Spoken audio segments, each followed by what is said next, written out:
스스로 목숨을 끊었다 믿었던 딸이 4년 만에 살아 돌아왔습니다. 김수연은 그 순간을 영원히 잊지 못할 거예요. 51살 그녀에게 그날은 온 세상이 통째로 뒤바뀐 바로 그런 날이었죠. 새벽 6시, 휴대폰 알람 소리가 들리기도 전에 수연의 눈은 떠졌죠. 몸이 이미 이 시간에 길들여진 탓이겠죠. 좁은 고시원 방 안으로 겨울의 찬 기운이 스며들어 몹시 추웠습니다. 낡은 거울. 앞에선 그녀의 모습은 믿기지 않을 만큼 초라했죠. 4년 전만 해도 동안이라는 말을 종종 듣곤 했는데 지금은 완전히 다른 사람이 되어 있었죠. 눈 밑에 깊은 그늘이 그녀가 보낸 잠 못 든 밤들을 말해주고 있었죠. 또 하루가 시작이구나. 나직한 한숨을 내쉬며 그녀는 되뇌었습니다. 해진 에코백에 걸레와 세제를 담으며 수연은 오늘의 일과를 머릿속으로 그려보았습니다. 오전 10시 일산의 오피스텔, 점심 뒤 1시 마포구 빌라, 그리고 오후 4시 용산의 신규 고객댁. 새로운 곳은 언제나 부담스럽기 마련입니다. 어떤 사람들을 만날지, 혹시나 별나거나 힘든 요구를 할지, 그럼에도 생계를 위해선 어쩔 수 없는 일이었죠. 매달 내야 할 방세와 식비를 감당하려면요. 손가락 마디가 갈라져 쓰라렸습니다. 독한 세제를 맨손으로 만진 탓이겠지요. 지하철 의자에 앉아 멍하니 밖을 보던 수연. 바쁘게 출근하는 사람들 속에서 자신만 반대로 흘러가는 듯한 기분이 들었습니다. 7년 전까지만 해도 남편과 아담한 카페를 운영했었죠. 그가 췌장암으로 세상을 등진 후에도 하나뿐인 딸아이만 보며 억척스레 살았는데, 그런데 4년 전 그 아이마저도. 이번 역은 용산역입니다. 안내방송이 그녀의 상념을 끊어냈습니다. 용산에 새로 들어선 주상복합 건물. 앞에 수연이 멈춰섰죠. 통유리창이 햇빛에 반사되어 눈이 부셨습니다. 27층 2703호. 새 의뢰인 주소를 적은 쪽지를 다시 한번 확인했습니다. 1층 관리실에 방문증을 받기 위해 들어서자 출입카드를 건네는 관리소장의 눈빛은 심드렁했습니다. 청소하러 온 사람을 보는 듯한 태도였어요. 가슴 한쪽이 싸늘하게 식었습니다. 27층으로 향하는 엘리베이터 안에서 수연의 입안이 바싹 말라붙었습니다. 처음 만나는 고객 앞에서는 늘 이렇게 심장이 조여오는 듯 했거든요. 엘리베이터 거울 속 자신을 보며 그녀는 머리카락을 다시 한번 고쳐 묶었습니다. 조금이라도 단정해 보이고 싶었죠. 첫인상은 중요하니까. 27층입니다. 복도를 걸어가며 문에 붙은 호수를 확인했죠. 2703호. 바로 여기구나. 수연은 심호흡을 한번 하고 준비한 인사말을 속으로 되뇌었습니다. 손바닥에 축축하게 땀이 팠습니다. 유독 오늘따라 심장이 뛸까. 수연은 초인종 버튼에 손을 가져갔습니다. 문이 조용히 열렸죠. 바로 그 찰나 수연은 세상의 시간이 멈춘 듯한 착각에 빠졌어요. 문 너머에 서 있는 사람은 어깨까지 오는 긴 머리에 검은 테 안경을 쓴 젊은 여인이었습니다. 하지만 그 얼굴의 눈매와 인매는 수연이 세상에서 가장 잘하는 모습 그대로였죠. 미라야. 목이 메인 소리가 그녀에게서 터져나왔죠. 엄마. 분명 딸의 목소리였습니다. 틀림없는 딸의 목소리. 그 순간 수연의 손에서 청소도구 가방이 툭 하고 떨어졌다. 바닥에 부딪히는 쿵 소리가 울렸지만 그녀의 귀에는 아무것도 들리지 않았습니다. 귓가에선 제 심장 소리만 미친 듯이 울렸고 다리에선 힘이 완전히 풀려버렸다.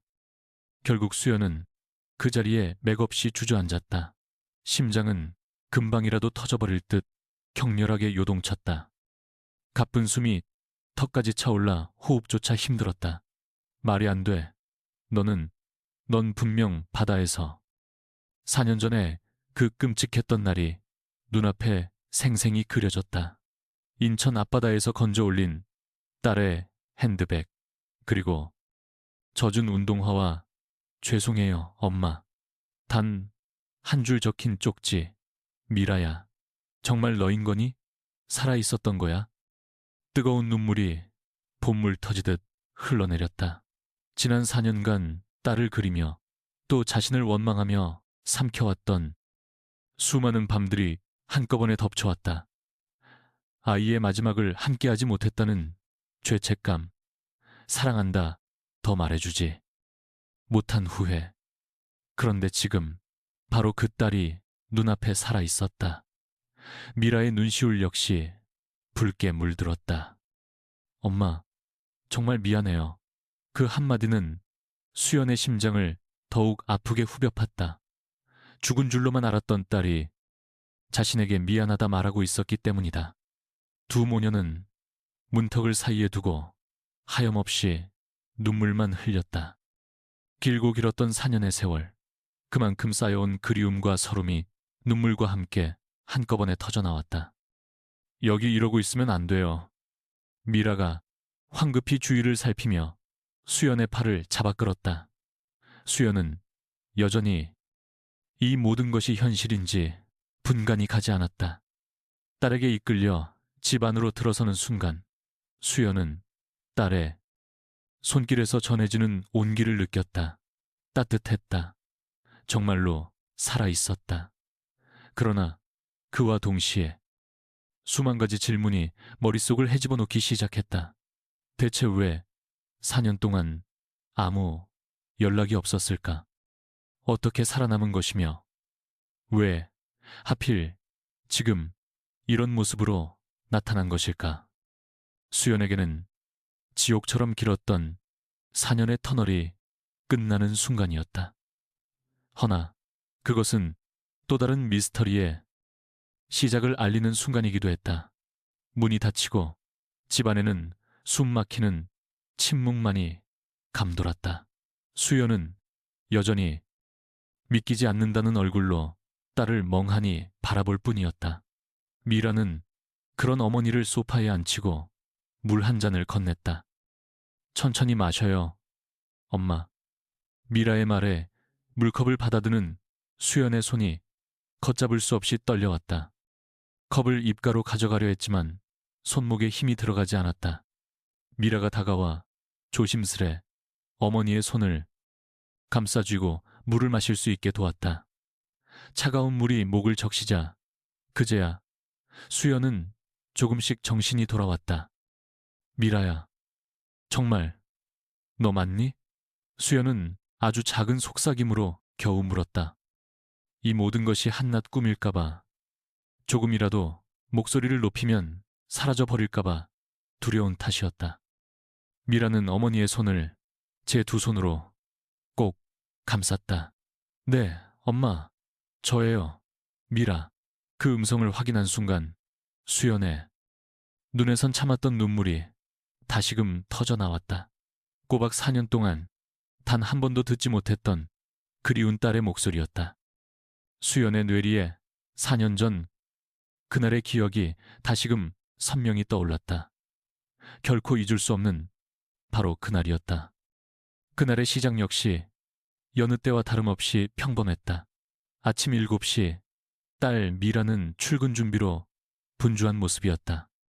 엄마, 저 오늘 조금 늦을 것 같아요. 회사에서 중요한 실험이 있다네요.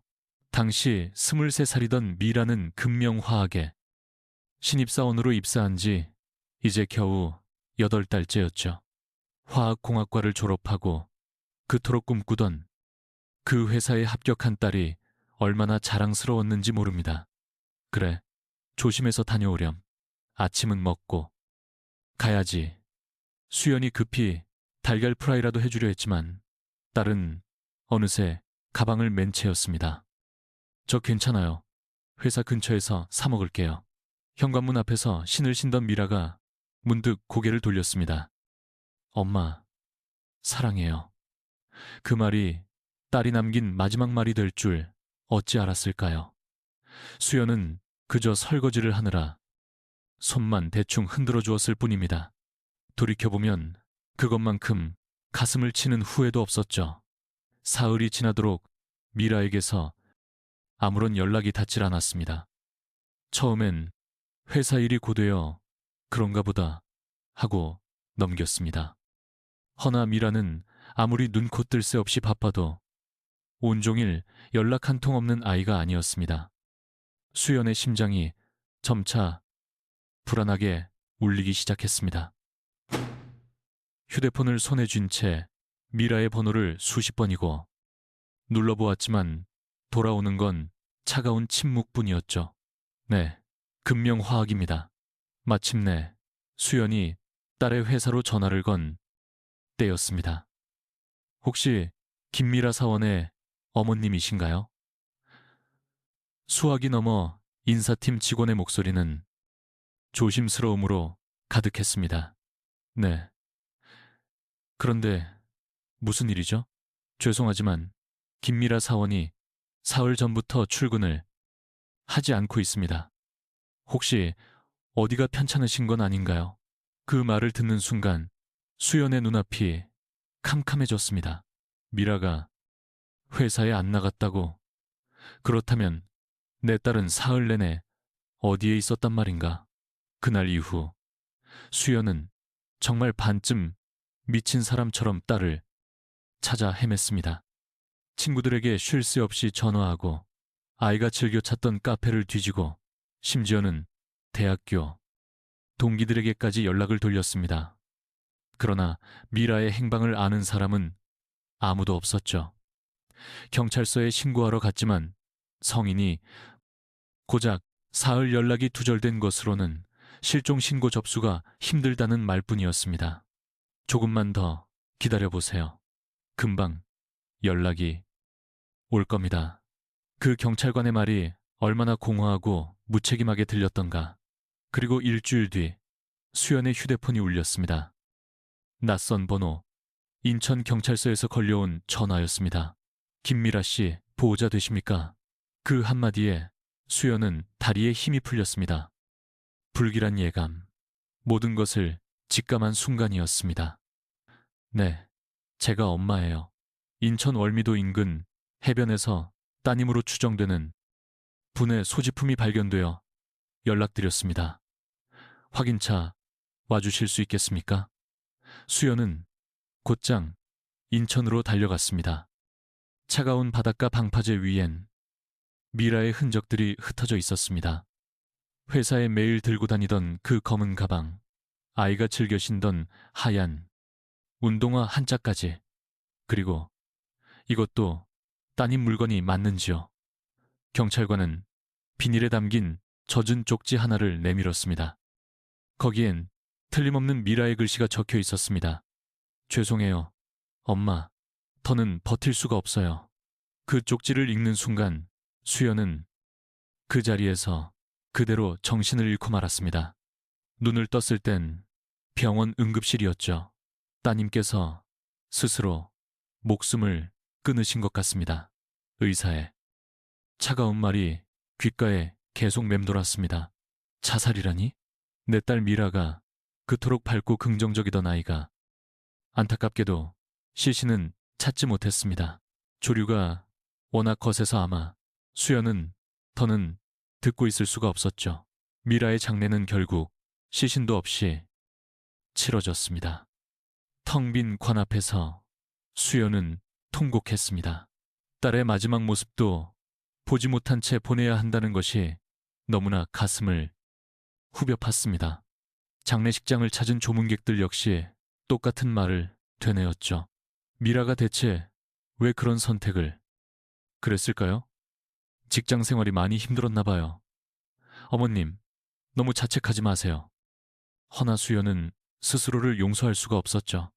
그 뒤로 4년간 그녀는 매일같이 자신을 원망하며 지냈어요. 내 딸의 속도 몰라줬구나. 회사가 고되다고 할 때 좀 더 신경 써줄 걸. 마지막 순간에 사랑한다고 한 번 더 말해줄 걸. 말해줄 것을. 운영하던 카페를 접고 고시원으로 옮긴 것도 다 그 때문이었죠. 딸과 함께 살던 그 집에 혼자 있는 게 너무나 괴로웠기 때문이죠. 바다를 찾곤 했습니다. 딸의 유품이 발견됐던 그 방파제에 홀로 앉아 눈물을 흘렸죠. 미라야, 엄마가 정말 미안하다. 네가 그토록 고통스러웠던 걸 왜 몰랐을까?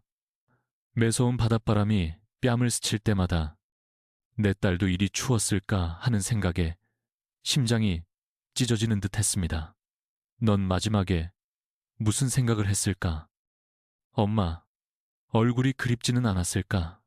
그 모든 고통스러운 기억에서 헤매던 수연이 현재로 돌아왔습니다.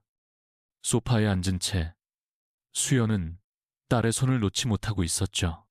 꼬박 4년 만에 느껴보는 딸의 온기가 이토록 소중할 수가 없었습니다. 미라야, 엄마가 지난 4년간 널 얼마나 보고 싶어 했는지 아니? 엄마, 미라의 음성 또한 떨려왔어요. 그런데 대체 어떻게 살아 돌아온 거니? 그 바다에서 무슨 일이 있었던 거야? 수연의 머릿속은 온통 물음표로 가득 찼죠. 수만 가지 질문들이 휘몰아치고 있었어요. 그리고 왜 4년이나 연락 한 번 없었어? 이 엄마가 얼마나 걱정했는지 알기나 해? 미라는 어머니의 시선을 마주할 수 없었어요. 엄마, 제가 다 설명할게요. 하지만 이야기가 정말 길고 복잡해요. 바로 그 순간 수연은 직감했죠. 딸의 죽음 이면에 자신이 모르는 거대한 비밀이 도사리고 있다는 것을요. 지옥 같았던 4년의 세월이 실은 거대한 기만이었다는 충격적인 진실이 그녀 앞에 놓이자 수연의 또 다른 여정이 시작되려 하고 있었습니다. 엄마, 처음부터 전부 다 말씀드릴게요. 미라는 숨을 한 번 깊게 고른 뒤 입을 뗐습니다. 시간은 2020년 3월 금명화학이라는 회사에서였죠.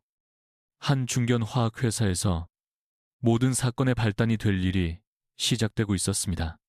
갓 화학공학과를 졸업한 23살의 김미라. 그녀가 바로 금명화학 사옥 앞에 서 있었습니다. 검은 정장을 갖춰 입은 얼굴 위로 긴장과 설렘이 교차하고 있었죠. 서울시 구로구에 자리한 25층짜리 빌딩. 금명화학은 산업용 화학 제품을 주력으로 생산하는 곳이었습니다. 전체 직원 약 800명 수준의 탄탄한 중견기업.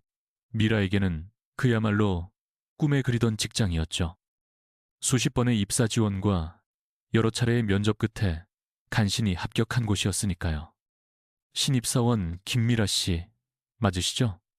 인사팀 정 과장이라고 합니다. 정 과장은 40대 초반의 단아한 인상의 여성이었죠. 그녀는 상냥한 미소로 미라를 반갑게 맞이했습니다. 오늘부로 3층에 있는 연구개발팀 소속이 되셨습니다. 팀장님께서 기다리고 계시니 엘리베이터를 타고 3층으로 향했죠. 내리자 복도 양편이 통유리로 되어 있어 내부 연구실들이 훤히 들여다보였어요. 최신식 실험 장비와 정갈하게 정돈된 책상들이 눈에 띄었습니다. 반갑습니다, 김미라 씨. 제가 바로 연구개발팀을 맡은 박상민 팀장입니다. 박상민은 40대 중반의 남성으로 첫인상은 상당히 좋은 편이었습니다. 온화한 인상에 조곤조곤한 말투였죠. 우리 팀은 주로 전자산업용 화학, 저희는 세정제나 코팅제, 접착제 같은 화학 제품들을 개발하고 있습니다. 미라 씨도 화학공학을 전공하셨으니 업무에 금방 익숙해지실 겁니다. 박 팀장은 미라를 이끌고 연구실 구석구석을 소개했습니다. 다양한 분석 장비와 실험대가 질비했고 한쪽 편에는 실험용 동물을 기르는 사육장까지 보여주었죠. 여기 계신 분들이 바로 우리 팀원들입니다. 연구개발팀은 모두 8명의 인원으로 이루어져 있었습니다. 팀장님을 비롯해 박사 2분과 석사 3분, 그리고 나머지 학사 출신 연구원들이었죠. 안녕하십니까. 신입사원 김미라입니다. 앞으로 잘 부탁드립니다. 미라는 허리를 90도로 숙여 정중히 인사했습니다. 선배들 역시 그녀를 반갑게 맞이했죠. 신입이 왔네. 나는 이주임이라고 해. 궁금한 거 생기면 편하게 물어보고. 가장 선임인 이주임이 다정하게 먼저 말을 건넸습니다. 그리고 입사 일주일 뒤 미라에게 아주 중요한 임무가 맡겨졌습니다. 미라 씨, 우리 회사의 미래가 걸린 케미솔 프로젝트에 합류하게 될 겁니다. 박 팀장이 미라를 조용히 불러 이야기했습니다. 케미솔이란 극명화학이 지난 2년 동안 공들여 개발한 획기적인 전자부품 세정제였습니다. 기존의 어떤 제품보다 세정 효과가 탁월하고 건조 속도 또한 월등히 빠른 신제품이었죠. 이 제품만 성공적으로 출시된다면 회사 전체 매출이 50% 이상 급증할 겁니다. 그야말로 사활을 건 프로젝트였죠. 미라는 그야말로 모든 열정을 쏟아부었습니다. 매일 아침 8시에 나와 밤 9시가 훌쩍 넘어서야 연구실을 나섰습니다. 그녀에게 주어진 핵심 업무는 케미솔의 성능을 검증하는 것이었습니다. 각기 다른 조건 하에 제품의 세정력을 시험하고 건조 시간을 기록하며 잔여물이 남는지 꼼꼼히 확인하는 일이었죠. 미라 씨, 오늘도 늦게까지 고생이 많네. 이주임이 퇴근길에 걱정스레 물었습니다. 네, 내일 오전까지 끝내야 할 실험이 남아서요. 하지만 미라는 지친 기색이 없었습니다. 오히려 이토록 중대한 프로젝트의 일원이라는 사실에 자부심을 느꼈죠. 그리고 마침내 나온 2달간의 테스트 결과는 실로 경이로웠습니다. 케미솔은 기존의 모든 세정제를 압도할 만큼 모든 지표에서 월등한 성능을 입증했기 때문입니다. 세척 능력은 기존 제품보다 40%나 향상되었으며 건조되는 속도는 무려 30% 단축되었습니다. 심지어 잔여물조차 거의 남지 않았습니다. 이건 정말 대단해. 미라는 최종 결과를 정리하며 감탄을 금치 못했습니다. 이 소식에 회사 전체가 축제 분위기였죠. 영업팀은 발빠르게 주요 고객사와 미팅 일정을 잡기 시작했고 마케팅팀 역시 대규모 홍보 전략 수립에 착수한 상태였습니다. 하지만 입사한 지 6개월이 지났을 무렵 미라는 불길한 장면을 목격했습니다. 연구실을 청소하던 중 실험용 쥐 몇 마리가 이상 증세를 보이는 것을 발견한 것입니다. 케미솔에 노출되었던 쥐들의 털이 군데군데 빠지고 피부에는 붉은 반점이 돋아나 있었습니다. 이건 뭐지? 처음 그녀는 대수롭지 않은 알레르기 반응이려니 생각했습니다. 하지만 며칠간 유심히 관찰한 결과 쥐들의 상태는 점점 더 악화되고 있었습니다. 쥐들은 먹이도 거부한 채 무기력하게 늘어져 있었습니다. 급기야 몇몇은 경련 증세까지 보였죠. 이주임님, 혹시 이것 좀 봐주시겠어요? 미라는 팀에서 가장 의지가 되는 선배, 이주임을 다급히 불렀습니다. 응? 무슨 일인데 그래? 케미솔 실험에 쓰인 쥐들이 상태가 좀 이상해서요. 와서 한번 봐주세요. 이주임은 사육장 안을 슥 훑어보더니 고개를 저었습니다. 그런 건 종종 있는 일이야. 어떤 화학 제품이든 약간의 독성은 있기 마련이거든. 너무 예민하게 굴 필요 없어. 하지만 이건 상태가 너무 심각한 것 같아요. 미라야, 아직 경험이 부족해서 그래. 이 정도는 정상 범위야. 하지만 미라는 꺼림칙한 기분을 지울 수 없었어요. 대학에서 배운 지식에 비춰봐도 실험 상태는 명백히 비정상이었거든요. 그래서 미라는 퇴근 후 아무도 모르게 추가 실험에 착수했습니다. 케미솔의 성분을 더욱 정밀하게 분석해 보기로 마음먹은 겁니다. 밤 10시 텅 빈 연구실엔 미라 혼자만이 남아 있었죠. 가스크로마토그래피 장비를 동원해 케미솔의 성분을 하나하나 분석해 나갔어요. 벤젠, 톨루엔, 이게 왜 이렇게 다량으로 검출되지? 3주에 걸친 은밀한 실험 결과는 그야말로 충격적이었습니다.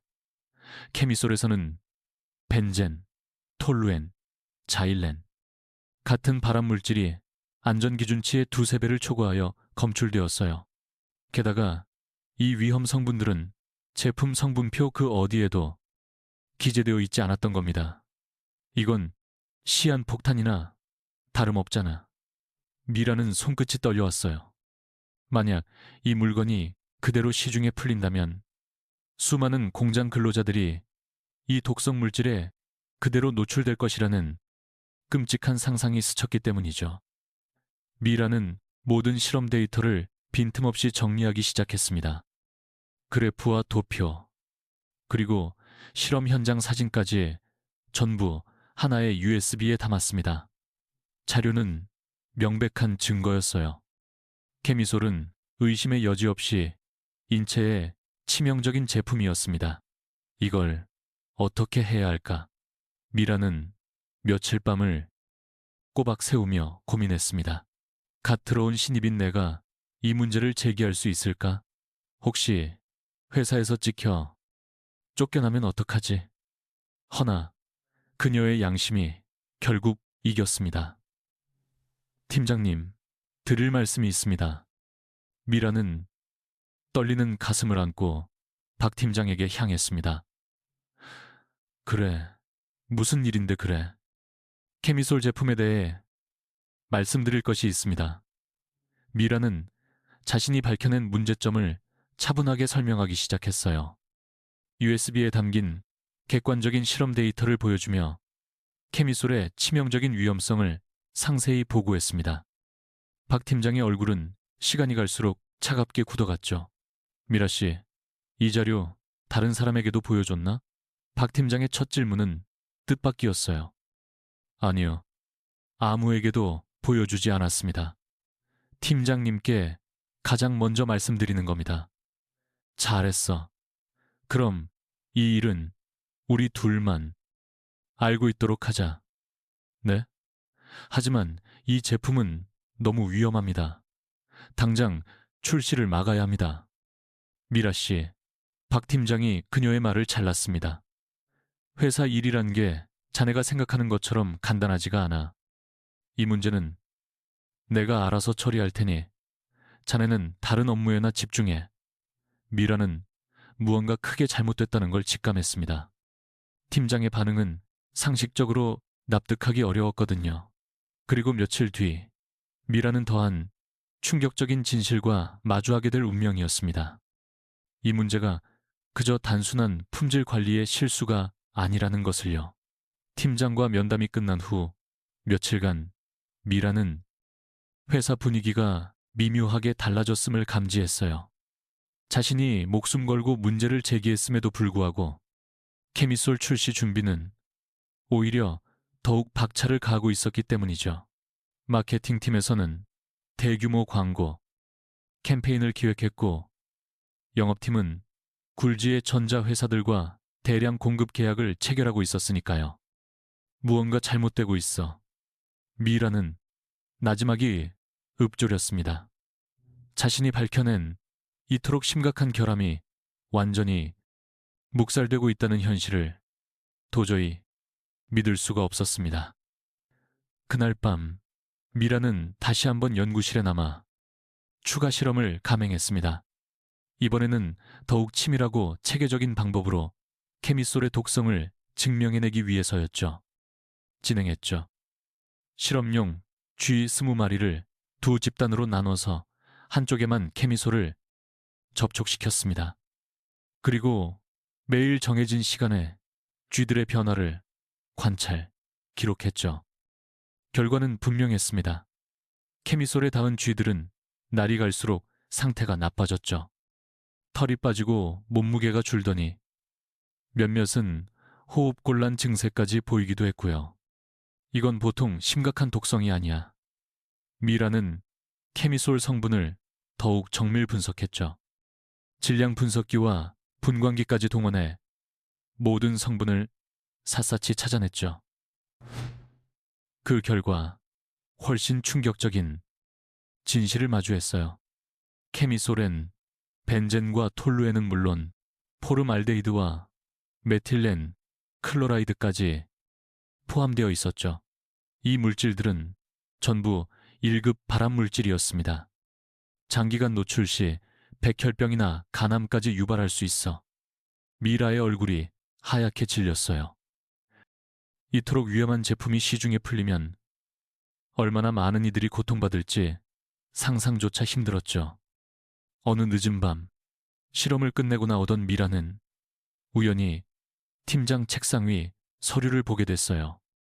제목은 케미솔 독성 검사 결과였죠. 주위를 살핀 미라는 조심스레 그 서류를 엿보았어요.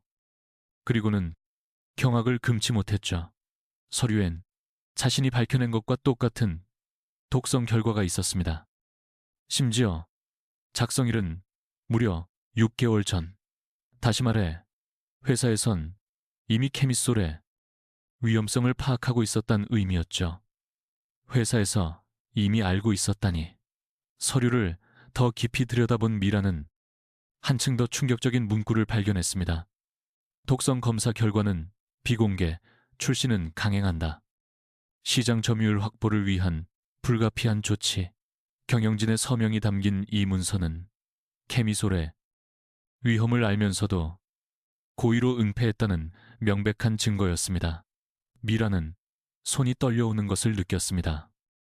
이건 단순 안전점검 누락이 아닌 명백한 고의 은폐였죠.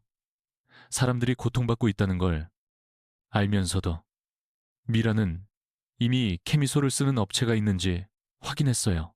베타 테스트라는 명목하에 일부 중소전자부품 업체들이 케미솔을 쓰고 있었거든요. 곧장 인터넷을 검색해본 결과 아타남, 잔자리, BS 충격적인 기사 하나를 발견했습니다. 안산 전자부품 공장, 근로자 집단 피부질환 발생. 기사를 내용을 보니 해당 공장이 최근 새 세정제를 사용한 후부터 근로자들에게 알레르기성 피부염을 앓고 있다는 내용이었습니다. 설마. 미라는 곧장 그 공장에 전화를 걸었습니다. 안녕하세요. 금명화학연구팀 소속입니다. 저희 제품 사용에 별다른 문제는 없는지 확인차 전화드렸습니다. 아, 케미솔 말이군요. 솔직히 말해서 문제가 좀 있습니다. 공장 관리자의 목소리엔 근심이 가득했어요. 작업자들이 세정제를 쓰고 나서 손목과 팔에 발진이 생기기 시작했거든요. 병원에선 화학물질 접촉성 피부염이라더군요. 미라의 심장이 쿵 내려앉았습니다. 자신이 그토록 걱정했던 일이 현실이 되고 있었던 거죠. 그날부로 미라는 케미솔을 쓰는 다른 업체들까지 전부 조사했습니다. 총 5곳에서 베타 테스트 중이었는데 그중 3군데서 유사한 심각한 문제들이 터져나오기 시작했습니다. 심지어 일부 사업장에서는 호흡기 질환으로 입원하는 근로자까지 발생했죠. 사태의 심각성을 직감한 미라는 수집한 모든 정보를 USB에 꼼꼼히 정리해 담았습니다. 케미솔의 치명적인 위험성을 입증할 증거는 차고 넘쳤기에 미라는 더는 팀장 선에서 덮을 수 없는 문제라고 판단했습니다. 그녀는 곧장 연구소장인 김 박사에게 직접 보고하기로 마음을 굳혔습니다. 김 박사는 60대 초반에 온화한 인상을 지녔지만 회사에서 30년 이상을 몸담은 베테랑이었습니다. 박사님, 아주 급히 드릴 말씀이 있습니다. 그래, 김 연구원? 무슨 일인가? 원한 게 몽기 오게로운 게 케미솔에 아주 심각한 결함이 발견되었습니다. 미라는 침착하게 자신이 모은 모든 자료를 김 박사 앞에 펼쳐 보였습니다. 김 박사는 미라가 내민 보고서를 하나하나 꼼꼼히 검토했습니다. 실험 데이터와 성분 분석 결과, 그리고 실제 피해 사례들까지 자료를 모두 살펴본 그의 표정이 점차 굳어갔습니다. 이건 정말 보통 심각한 문제가 아니군. 김 박사의 얼굴이 심각하게 굳어졌습니다. 김 연구원, 정말 엄청난 걸 발견했어. 이 자료 전부 정확한 게 맞나? 네. 수차례 교차 검증까지 마쳤습니다. 알겠네. 즉시 제품 출시를 보류하고 전면 안전성 재검토에 착수해야겠어. 그제야 미라는 안도의 한숨을 내쉬었습니다. 드디어 자신의 외침에 귀 기울여주는 사람을 만난 기분이었습니다. 김 박사는 지체 없이 긴급 경영진 회의를 소집했습니다. 회의에는 금명화학의 최철수 사장을 필두로 연구, 영업 담당 이사와 법무팀장까지 핵심 임원진이 모두 모였습니다. 미라 역시 그 무거운 분위기의 회의실에서 직접 브리핑을 시작했습니다. 케미솔에는 1급 발암물질인 벤젠이 안전기준치의 3배, 톨루에는 2.5배가 넘게 검출되었습니다. 그녀의 말이 끝나자 회의실 공기가 얼음장처럼 차가워졌습니다. 게다가 베타 테스트를 진행한 일부 업체에서는 이미 실질적인 피해 사례까지 보고되고 있습니다. 미라는 임원들이 경악하며 즉각적인 대응책 마련에 나설 것이라 굳게 믿었습니다.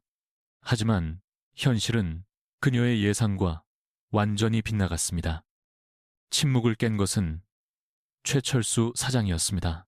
김미라 연구원, 이 자료 또 누구에게 보여줬지? 연구소장님과 지금 이 자리에 계신 분들이 전부입니다. 그래, 천만다행이군. 하지만 이어지는 최 사장의 말은 미라의 귀를 의심케 했습니다. 이 내용은 여기서 끝이다. 절대 외부로 새어나가선 안 돼. 오늘부로 이 사안은 1급 회사 기밀로 분류한다. 하지만 사장님, 이 제품은 명백히 위험합니다. 당장 출시를 중단하고 전량 회수해야 합니다. 김 연구원, 최 사장이 미라의 말을 차갑게 잘랐습니다. 회사 경영이 그렇게 단순한 문제인 줄 아나? 이 케미솔 프로젝트에 쏟아부은 돈이 50억 원이야. 여기서 멈추면 우리 회사 문 닫아야 해. 영업이사 또한 말을 보탰습니다. 이미 주요 거래처와는 1천억 원 규모의 공급 계약까지 마친 상황입니다. 지금 와서 계약을 파기하면 막대한 위약금까지 물어야 합니다. 하지만 사람들이 다치고 있다고요. 이 제품 때문에 누군가는 암에 걸릴 수도 있습니다. 미라의 목소리는 떨렸지만 최 사장은 차갑게 응수했습니다. 김연구원, 아직 신입이라 뭘 모르는 것 같으니 이번 한 번은 눈 감아주지. 허나 이 일이 외부로 한 번 더 새어나가면 그땐 즉시 해고야. 안전성 문제는 우리가 알아서 개선할 테니 여러분 어떻게든 방법을 강구해요. 출시일은 절대 바꾸지 않을 겁니다. 미라는 제 귀를 의심했어요. 사람 목숨보다 이윤이 더 중요하다는 말씀이십니까? 회의가 끝나고 미라는 깊은 절망에 빠졌습니다. 자신이 신뢰했던 회사가 안전보다 이익을 우선한다는 사실을 마주했기 때문이죠. 이대로는 안 돼. 누군가는 이 사실을 세상에 알려야 해. 미라는 굳게 결심했습니다. 내부에서 해결이 안 된다면 외부의 힘을 빌려서라도 막겠다고 말입니다. 하지만 미라는 짐작조차 못했어요. 이 선택이 자신의 목숨을 겨누는 칼날이 될 것이라는 사실을 경영진들은 회사의 치부를 감추기 위해서라면 어떤 짓이든 할 수 있는 자들이었거든요.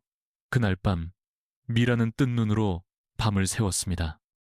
양심의 가책과 냉혹한 현실 사이에서 고뇌하며 새벽을 맞이했죠. 그러나 결국 그녀는 마음을 정했습니다. 옳은 길을 가야만 한다고 말이죠. 경영진 회의 이후 미라는 무언가 불길한 낌새를 느꼈습니다. 동료들의 눈빛이 변했고 팀장은 노골적으로 그녀의 일거수일투족을 감시하고 있었습니다. 미라 씨, 요즘 부쩍 야근이 잦네. 이 주임이 퇴근하며 말을 건넸습니다. 하지만 그 목소리엔 이전과 다른 서늘한 가시가 돋쳐 있었죠. 네, 정리할 실험이 남아서요. 그래, 건강 챙겨가며 해. 너무 애쓰지는 말고.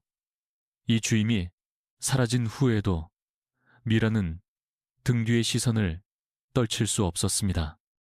연구실 복도 저편의 경비원이 계속해서 자신을 주시하는 것만 같았거든요. 다음 날 아침, 출근한 미라는 자신의 책상에서 미세한 위화감을 느꼈습니다. 컴퓨터 모니터의 각도가 아주 약간 틀어져 있었고 서랍 속 물건들의 배열 또한 어제와 달랐기 때문입니다. 누군가 내 자리를 뒤진 걸까? 미라는 황급히 컴퓨터를 켜 케미솔 관련 파일을 열어보았습니다. 파일은 무사했지만 최근 접근, 기록에 새벽 2시경, 정체 모를 접속 흔적이 남아 있었습니다. 개인 사물함도 마찬가지였죠. 은밀히 숨겨두었던 USB의 위치가 아주 미세하게 달라져 있었거든요. 회사가 나를 감시하고 있어. 점심 시간, 미라는 대학 동기인 수진에게 급히 연락을 취했습니다. 수진아, 나 지금 좀 위험한 상황인 것 같아. 만나서 얘기 좀 할 수 있을까? 무슨 일이야? 목소리가 심상치 않네. 전화로는 말 못해. 오늘 저녁 홍대 앞 우리 아지트에서 볼 수 있을까? 통화를 마친 미라는 불길한 예감에 휩싸였습니다. 대화 내내 미세한 잡음이 계속해서 들려왔거든요. 마치 누군가 엿듣고 있기라도 한 것처럼 말입니다. 설마 미라는 자신의 휴대폰을 샅샅이 확인했습니다. 외관상으론 아무런 이상이 없었지만 배터리가 비정상적으로 빨리 닳고 있었어요. 그날 저녁 홍대 카페에서 수진을 만난 미라는 극도로 조심하며 상황을 털어놓았습니다. 수진아, 혹시 네가 아는 기자 중에 정말로 믿을 만한 사람 없을까? 경영학을 전공한 수진은 현재 경제 전문지에서 일하고 있었습니다. 기자라니, 갑자기 왜? 우리 회사에 정말 큰일이 터졌어. 사람들 목숨이 달린 문제인데 위에서 이걸 덮으려고만 해. 수진은 미라의 절박한 얼굴을 보고는 조용히 고개를 끄덕였습니다. 우리 편집국에 정민호라는 선배가 있어. 이런 기업 비리 전문으로 파헤치는 분인데 절대적으로 신뢰할 수 있는 사람이야. 다음 날 미라는 정민호 기자에게 접촉을 시도했습니다. 하지만 회사에서는 위험했기에 퇴근 후 인적이 드문 공중전화를 이용해야만 했습니다. 정 기자님, 수진 씨 소개로 전화드렸습니다. 아, 수진이한테 얘기 들었습니다. 화학회사에 근무하신다고요? 네, 아주 중요한 제보가 있어서입니다. 혹시 만나뵐 수 있을까요? 에, 오르겐넨, 그링넨, 넨, 워이, 인, 아이. 좋습니다. 그럼 이번 주 금요일 저녁 인천 바다 쪽으로 오시죠. 월미도 방파제 근처에서 뵙겠습니다. 시간은 밤 9시가 좋겠네요. 정민호는 매사에 신중한 기자였습니다. 제보가 중요할수록 인적이 드문 곳에서 만나는 버릇이 있었죠. 허나 미라는 까맣게 몰랐습니다. 자신이 다니는 회사에서 자신의 모든 통화를 감청하고 있다는 사실을요. 금명화학 지하 1층 보안팀 사무실에선 미라의 음성이 실시간으로 흘러나오고 있었습니다. 사장님, 김미라가 언론과 접촉한 정황이 포착됐습니다. 보안팀장 강민석이 최철수 사장에게 보고를 올렸습니다. 언제 만나기로 했지? 금요일 밤 9시 인천 월미도 방파제입니다. 최 사장의 표정이 싸늘하게 굳었습니다. 그 계집이 기어이 선을 넘는구나. 어떻게 처리할까요? 강 팀장이 조심스레 물었습니다. 최 사장은 잠시 생각에 잠기더니 이내 결정을 내렸습니다. 더는 안 되겠어. 흔적도 없이 처리해. 알겠습니다. 이번에도 사고로 위장하겠습니다. 기자와 접선하기 전에 끝내야 합니다. 기사가 터지면 걷잡을 수 없습니다. 강 팀장은 말없이 고개를 끄덕였습니다. 그에게 이런 더러운 일은 처음이 아니었으니까요. 불과 5년 전 내부 고발을 시도했던 직원을 교통사고로 위장해 제거한 전적이 있었죠. 금요일이 가까워질수록 미라는 자료 정리에 몰두했습니다. 케미솔 독성 실험 보고서, 성분 분석표, 실제 피해자들의 사례, 그리고 회사의 은폐 정황까지 모든 것을 USB 하나에 담았습니다. 이만하면 세상을 바꿀 수 있을 거야. 미라는 USB를 방수 케이스에 넣어 가방 가장 깊은 곳에 숨겼습니다. 혹시 모를 불상사에 대비하기 위함이었죠. 그날 밤 미라는 어머니에게 전화를 걸었습니다. 엄마, 나 괜찮겠지? 갑자기 그게 무슨 소리니? 무슨 일 있는 거야?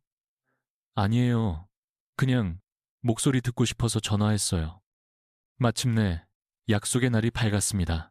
미라는 서둘러 퇴근하고 인천행 지하철에 몸을 실었습니다. 열차 안에서도 그녀는 불안감에 연신 뒤를 돌아봤습니다. 누군가 자신을 따라오는 것만 같았습니다. 월미도역에 내려 방파제로 향하는 길에도 등 뒤의 시선은 사라지지 않았습니다. 특히 검은 세단 한 대가 집요하게 뒤를 밟는 듯 했습니다. 신경이 예민해져서 그럴 거야. 이분 도우, 쓰며 미라는 애써 불안감을 누르며 약속 장소로 향했습니다. 밤이 내린 월미도 방파제는 쥐 죽은 듯 고요했습니다. 살을 애는 듯한 바닷바람에 미라는 옷깃을 여몄습니다. 약속한 밤 9시 정각이 되었지만 정민호 기자의 모습은 보이지 않았습니다. 10분, 그리고 20분이 흘러도 약속 장소는 텅 비어 있었습니다. 이상하네. 연락이라도 해봐야겠어. 미라가 휴대폰을 꺼내려는 바로 그때였습니다. 김미라 씨, 맞으시죠? 등 뒤에서 낯선 남자의 목소리가 들려왔습니다. 돌아보니 30대 후반으로 보이는 남자가 그녀를 내려다보고 있었습니다. 네. 그런데 정민호 기자님이신가요? 네, 맞습니다. 기다리게 해서 죄송합니다. 하지만 뭔가 위화감이 느껴졌습니다. 남자의 눈빛은 기자의 그것이라기보다는 직업이 다른 분 같았거든요. 인상이 날카롭고 차가웠어요. 혹시 신분증 좀 보여주시겠어요? 미라가 경계하며 물었습니다. 물론이죠. 남자가 품 안에서 무언가를 꺼내는 그 순간 미라는 직감했죠. 그것이 신분증이 아니란 걸 말이에요. 남자의 손에 들린 건 둔기였습니다. 미라가 달아나려 했지만 등 뒤에서 또 다른 남자가 앞을 막아섰습니다. 도와주세요. 미라의 절규는 텅 빈 방파제에 공허하게 울렸습니다. 첫 번째 남자가 미라에게 다가와 둔기를 매섭게 휘둘렀어요. 미라가 황급히 몸을 피했으나 이어지는 두 번째 공격은 피할 수 없었습니다. 둔기가 그녀의 후두부를 강타했습니다. 미라의 시야가 흐려졌습니다. 정신을 잃은 미라를 확인한 두 남자는 가방을 뒤져 USB를 찾기 시작했습니다. 하지만 USB가 방수 케이스에 담겨 깊숙이 숨겨져 있어 쉽사리 발견되지 않았습니다. 시간이 없어. 일단 바다에 던져. 가방은 그대로 둬. 자살로 위장해야 하니까. 두 남자는 서둘렀습니다. 미라를 바다로 던진 뒤 그녀의 가방과 신발, 미리 준비해온 가짜 유서를 방파제 위에 차례로 놓았습니다. 완벽하군. 누가 봐도 자살이지. 그 순간 차가운 바닷물이 미라의 뺨을 후려쳤습니다. 그 충격에 정신이 든 미라는 물속에서 필사적으로 허우적댔습니다. 살아야 해. 미라는 생존 본능으로 팔다리를 저어 수면 위로 올라왔습니다. 머리는 깨질 듯 아팠지만 정신은 오히려 점점 더 선명해졌습니다.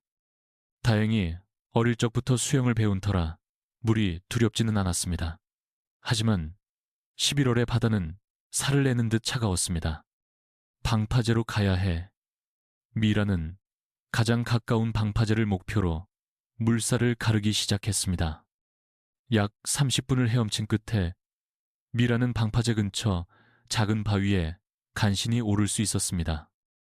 온몸이 사시나무처럼 떨렸고 의식이 다시 희미해졌습니다. 새벽 5시 무렵 조업을 나가던 어부 김정호 씨가 바위에 쓰러진 미라를 발견했습니다. 어이쿠, 여기 사람이 쓰러져 있네.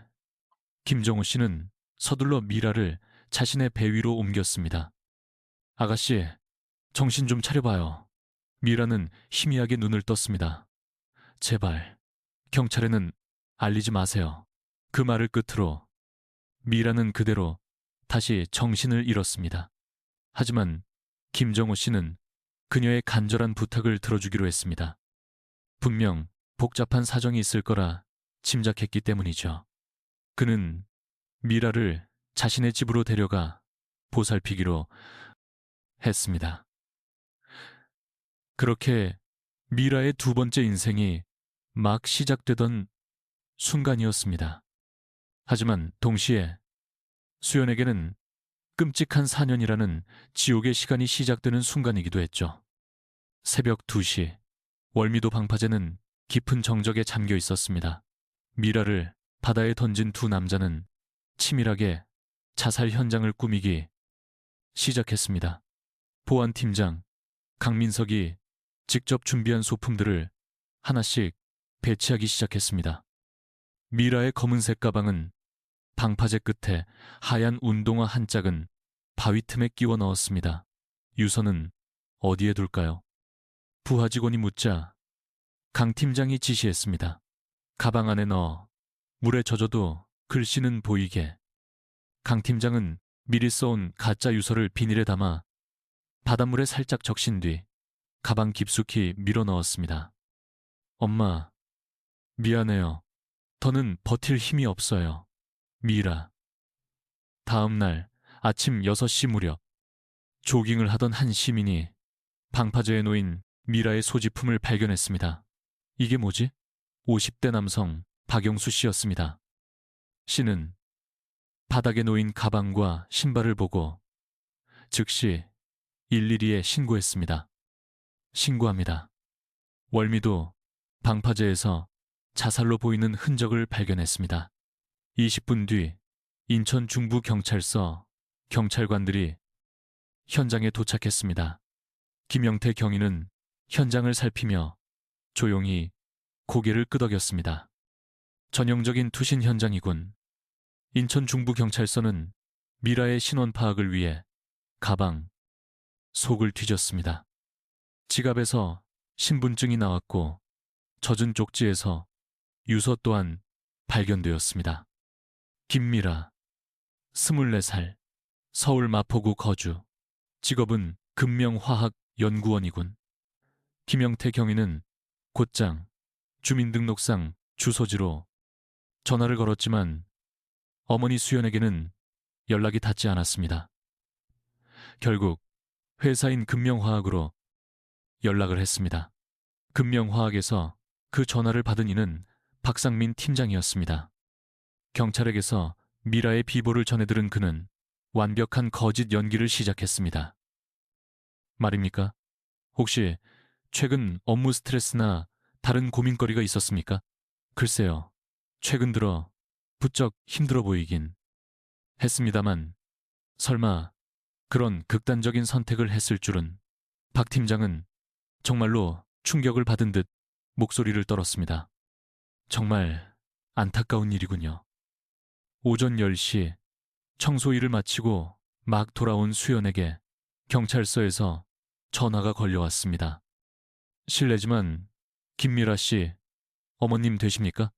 네, 제가 엄마인데 무슨 일이세요? 정말 죄송한 말씀입니다만 따님께서 어젯밤 인천 바다에서 전화기 너머로 들려오는 경찰의 말에 수연의 다리가 그대로 풀려버렸습니다. 투신자살로 추정되며 유서도 발견됐습니다. 그럴 리 없어요. 우리 딸이 대체 왜? 하지만 현실은 냉혹했습니다. 경찰서로 오라는 말에 수연은 절망의 늪에 빠져들었습니다. 인천 중부경찰서에 도착한 수연은 딸의 유품을 확인해야만 했습니다. 눈에 익은 가방과 딸이 즐겨 신던 운동화, 그리고 미라의 손글씨로 쓰인 유서까지. 이게 정말 우리 미라 글씨가 맞습니까? 네. 안타깝게도 틀림없습니다. 수연은 유서를 채다 읽기도 전에 그 자리에 주저앉고 말았습니다. 죄송해요, 엄마. 제가 더는 버틸 힘이 없네요. 우리 딸이 이토록 힘들어하는 걸 난 몰랐구나. 수연은 자책감에 하염없이 눈물을 흘렸습니다. 해양경찰과 소방당국이 사흘간 해상수색을 벌였으나 미라의 시신은 끝내 발견되지 않았습니다. 워낙 조류가 거세서 이미 먼 바다까지 떠내려갔을 가능성이 큽니다. 해경 관계자의 설명이었습니다. 계절적으로 수온이 낮아 시신이 수면 위로 떠오르기까지는 상당한 시간이 걸릴 수 있습니다. 하지만 이 정도 유속이라면 일주일 후 수색은 공식적으로 중단되었고 미라는 법적인 사망자가 되었습니다. 미라의 자살은 언론에 크게 보도되지 않았습니다. 그저 한 직장인의 단순 자살로 여겨졌기 때문입니다. 지역신문에 작은 기사 하나만 실렸습니다. 화학회사 신입, 업무 스트레스 비관 자살. 기사는 고작 5줄 분량에 미라의 실명조차 거론되지 않았습니다. 천만다행이군. 최철수 사장은 신문을 내려다보며 안도의 한숨을 내쉬었습니다. 만약 미라가 기자를 만나 케미솔의 비밀을 터뜨렸다면 언론이 발칵 뒤집혔을 테지만 천만다행으로 그런 불상사는 없었던 겁니다. 한편 미라를 구해준 어부 김정호 씨는 깊은 고민에 잠겨 있었습니다. 신문에서 미라의 투신 자살 소식을 접한 것이었죠. 아니, 이 아가씨가 자살을 했다고? 그럼 왜 경찰에는 알리지 말라고 한 거지? 50대 후반의 독신 어부 김정호 씨. 그는 평생을 바다와 함께하며 사람을 구해낸 경험이 여러 번 있었기에 그녀에게 복잡한 사정이 있음을 직감했죠. 결국 그는 미라의 간청을 받아들였습니다. 자신의 집으로 데려가 미라를 보살피기로 마음먹은 겁니다. 김정호 씨의 집은 인천 앞바다의 한적한 어촌 마을에 있었죠. 미라는 꼬박 사흘을 고열에 시달렸습니다. 머리 부상과 들이킨 바닷물 때문이었습니다. 정신 차리게, 아가씨. 김정호 씨는 그런 미라를 헌신적으로 간호했죠. 민간요법으로 열을 내리게 하고 직접 핏죽을 먹여주면서 말입니다. 그리고 나흘째 되던 날, 미라가 마침내 온전히 의식을 찾았습니다. 여기가 어디예요? 내 집일세. 바다에서 자네를 구해냈지. 이윽고 김정호 씨가 건넨 신문을 본 미라의 얼굴은 경악으로 물들었습니다. 제가 자살을 했다고요? 그래, 바다에서 자네 소지품이 나왔다더군. 유서까지 함께 말이야. 하더군. 그 순간 미라는 모든 것을 깨달았습니다. 회사가 자신을 자살로 위장했다는 것을. 아저씨, 정말 감사합니다. 아저씨가 아니었다면 전 정말 죽었을 거예요. 대체 무슨 일을 겪은 겐가? 어째서 경찰을 부르지 말라 한 게야? 미라는 김정호 씨에게 그간의 모든 일을 털어놓았습니다. 그럼 당분간 여기에 머물게 위험한 자들인 것 같으니 김정호 씨는 그렇게 미라의 곁을 지켜주기로 결심했습니다. 홀로 사는 집이어서 미라가 몸을 숨기기엔 안성맞춤이었죠. 하지만 신분증이 문제일 텐데 김정호 씨에겐 10년 전 불의의 사고로 세상을 떠난 조카가 있었습니다. 나이도 미라와 얼추 비슷했고 미처 호적 정리를 못해 신분증이 남아있던 겁니다. 박지은, 이 이름 어떤가? 감사합니다, 아저씨. 그 시각 서울에서는 미라의 장례 절차가 한창이었습니다. 시신조차 없는 장례식이었지만 수연에겐 딸을 떠나보내는 마지막 의식이었죠. 텅 빈 관 앞에서 수연은 무너져 내렸습니다. 미라야, 엄마가 미안하다. 네가 그토록 힘들어하는 걸 이 어미는 왜 몰랐을까? 금명화학 측에서도 조화를 보내왔습니다. 박상민 팀장과 동료들 역시 장례식장을 찾아와 가식적인 애도를 표했습니다. 정말 안타깝게 됐습니다. 박 팀장은 수연에게 위로를 건네며 마치 진심으로 미라를 아끼던 상사라도 되는 것처럼요. 한편 어촌 마을에서 몸을 추스르던 미라는 창밖에 검푸른 바다를 보며 굳게 다짐했습니다. 반드시 모든 진실을 세상에 밝혀내고 말겠어. 우리 엄마와 억울한 사람들을 위해서. 하지만 아직은 때가 아니었습니다. 회사에서는 그녀가 죽었다고 믿고 있을 테니 당분간 죽은 사람으로 살며 증거를 모아야만 했습니다. 그래, 박지은으로 다시 시작하는 거야. 미라는 자신의 새 이름을 나직이 되뇌었습니다. 그렇게 미라의 두 번째 인생이 막을 올렸습니다. 박지은이라는 이름 뒤에 숨어 조용히 살아가며 모든 것을 폭로할 그날을 착실히 준비하는 시간들이었습니다. 허나 그건 동시에 어머니 수연에게는 꼬박 4년간의 지옥이 시작되는 순간이기도 했죠. 딸이 스스로 목숨을 끊었다는 자책감 속에서 어머니가 매일 고통받으리란 사실을 당시의 미라는 까맣게 몰랐습니다.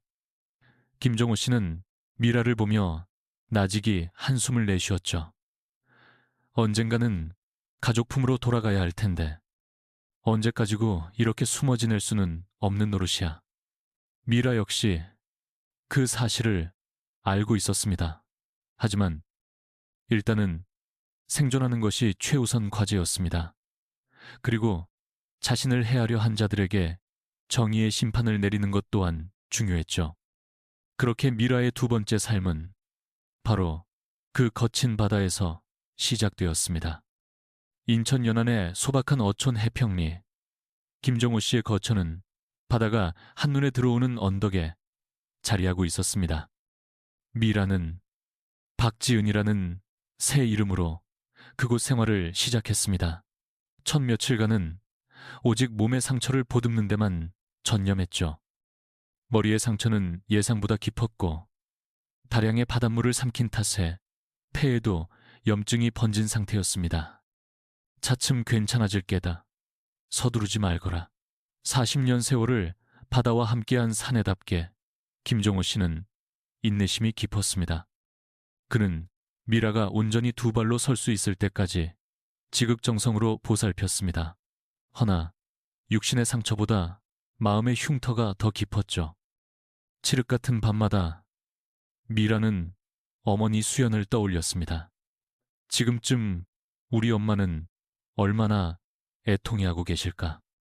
딸이 스스로 목숨을 끊었다 자책하며 괴로워하실까? 엄마, 정말 미안해요. 미라는 소리 없이 눈물로 베개를 적셨습니다. 자신이 살아있음을 알리고 싶은 마음이 굴뚝 같았지만 차마 그럴 수는 없는 노릇이었습니다. 금명화학 측은 그녀가 죽었다고 믿고 있을 터 생존 사실이 알려지는 순간 또다시 목숨이 위태로워질 테니까요. 무엇보다 소중한 어머니마저 위험에 처하게 할 수는 없었습니다. 조금만 더 견디는 거야, 미라야. 반드시 모든 것을 되돌릴 날이 올 거야. 그렇게 일주일이 흘렀을 때 김정호 씨가 미라에게 박지은의 신분증을 내밀었습니다. 이제부터 넌 박지은이다. 10년 전 교통사고로 세상을 떠난 내 조카란다. 헌데 호적 정리가 미처 되지 않아 신분증이 그대로 남아 있었지. 미라는 그 신분증을 건네받으며 만감이 교차했습니다.